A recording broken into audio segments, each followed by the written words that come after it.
Today, learn 7 ways to get better panoramic shots.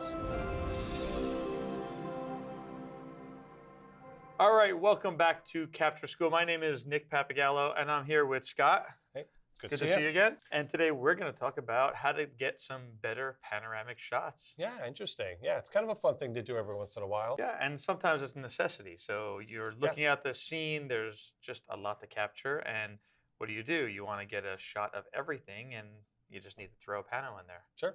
So first thing we want to talk about is settings. Yeah, I think we should. I think it's start at the beginning. Settings are at the beginning. So mostly I'll shoot stuff pretty basic. My stuff that I do is raw. Mm-hmm. Shoot the raw files. I shoot my highest res raw. I put it on manual exposure, and I really can't go into the settings there, I don't think, because it depends whether it's on daytime shots, night shots, they all change. So exposure, we're not going to go into what settings to go. So I think it's important to say, why would it be manual? So as you're swinging across the scene, depending on where the sun is, if the sun's out, your exposure could change. You want to pick a single exposure for probably the center of your image. Yep. And then start at one side and swing across the scene. But everything has to stay, the depth has to stay the same, and the exposure has to stay the same. And so when I'm doing these for landscape, my depth of field, I want something that's a good depth of field. So I'm going to keep it probably between f11, f16, somewhere in there. So I kind of, as I'm moving, I'm not changing my exposure. You know what I'm saying? Right, and the depth of field, everything's in focus. Everything's gonna be in focus, you know, sunny 16, kind of just all the way across. Yep. Other settings that you want to mention? White balance is an interesting one. So white balance, depending on what you're doing, if it's a night scene, you want to make sure the sky is a certain color, you can change your white balance. If it's daytime, you can use daylight, you can use auto. It doesn't make a difference as much. It's not that critical, but yeah, if you're going across, pay attention to it. Yeah, because if you're going from this side of the scene and it's a street scene, and they have halide lights, and then you get over here in the fluorescent lights, it could change if you leave it on auto white balance. Yep, so choose one then, right? Just pick one. Definitely, good point. All right, moving on. So biggest thing out there is holding your camera vertically. So that's our second tip, right? Yeah. So when you're shooting a pano this way, you're going to get a really long, thin pano all the way across. So with this pano here in Alaska, instead of holding the camera this way, I flip the camera up, like you would in your iPhone, actually, and shot it so it's a taller pano. Right. So so I get a lot more foreground down here. I don't lose as much. You lose some, but I don't have to crop half the picture out. And it's a higher resolution picture in the end. Because if you did that same picture and held it horizontally, it may be 2. Yep. But if you hold it vertically, it's 6. Yep. It's more resolution. It's a better image if you're going to print these things large, which a lot of people do. Yeah. That's one of the purposes for it. So I shoot... Panos are a pretty big, I just sent you a bunch of them for this. They're a pretty big part of my workflow because I shoot a micro four thirds. So when I see something I want to print large, I will usually pano it out so then I have those megapixels. Sure. I'll shoot a regular shot, like I like that a lot, and shoot it across, and I have it. You have both. I may never use it, but I have it. Yep. So another one from Alaska, same thing, just mountains for days and clouds, and it's like, I need more than just right here. I need more than just this middle mountain. Want the whole thing. I want the whole thing. Everything your eyes sees. Well, and another thing about this too is, can you put like a really wide lens on, but then it shrinks everything down. You don't seem to get as much when you, I don't like wide angle lenses. Everything's tiny then, I feel, where when you pano it, I can really, it feels like it brings it closer to me. So I think that's one of our next tips. Is it? Is focal length. So focal length is important. So if you do something like, and you are vertical, you can use a longer focal length and compress the scene and bring it in, bring the mountains to you. Yeah. That's important, I think. If you're shooting a wide angle, what you're going to get more curvature. Yep.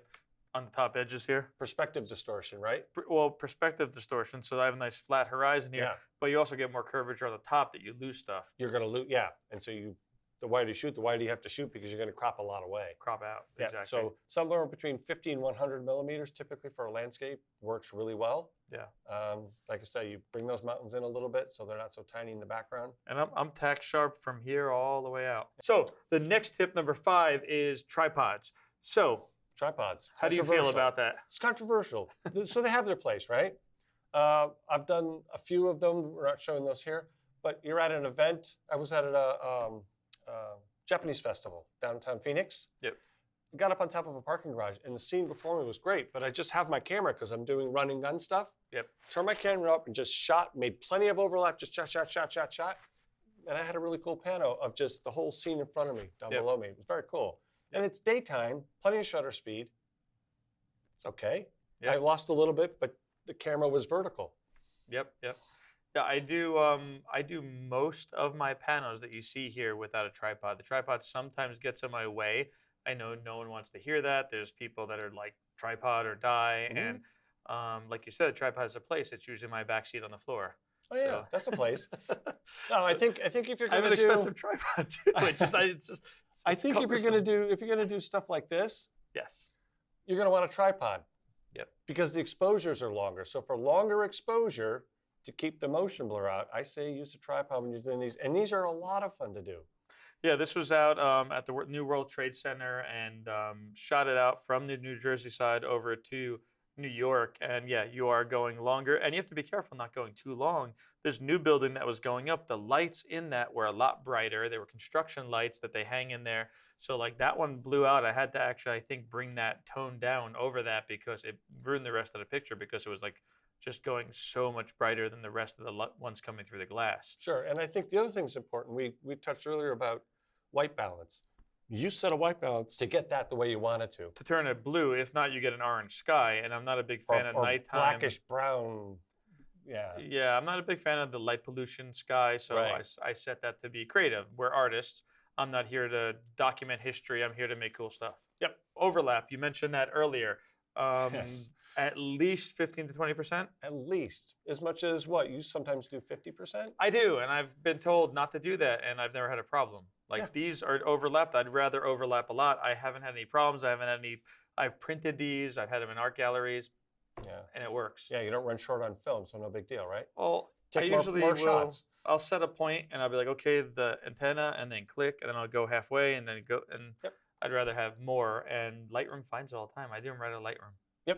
Yep, I've done mine in Lightroom as well. It's a great tool. You don't have to go to Photoshop. You can go to Photoshop. Yeah. They used to say that, if it's more intensive and it's more shots or it's more layers, in other words, not just one strip across, but if you come back up and go again, that kind of thing, then maybe Photoshop's better. But I think even Lightroom now can handle those. Lightroom can do all kinds of stuff now. Yeah, so if you do like multiple rows, there's an effect or a technique you can do like that. It'll figure that out. It even does HDR panels now too, which we talk about in other episodes. We'll do a separate one just on those. I think so. You can do HDR all the way across 5 or 7 shots for each shot. Yeah. So if you want to get crazy with that, that's big time stuff there. All right, and you have one last bonus tip, number 7 there. Do not use the polarizing filters. Yeah. So when you're out, why not? So something like this.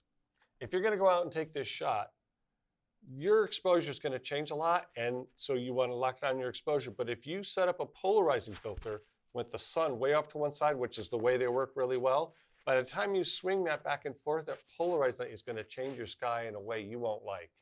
Yeah. It's going to change it's going to change how it looks. That's how they are. So you got to get that thing off there. Actually, any filter at all, minus maybe a little skylight filter, which you don't really need. That's just for dust protection. Yeah, you don't really need a filter when you're doing these. Cool. Yeah. Well, there's lots more tips, but these are your 7 essential tips for your panos out there to give you better panos. Hopefully this has helped someone out there. If you have questions, if you have other ideas, if you have other tips, put them down in the comments. We'd love to hear them. And we'll see you at the next episode of Capture School.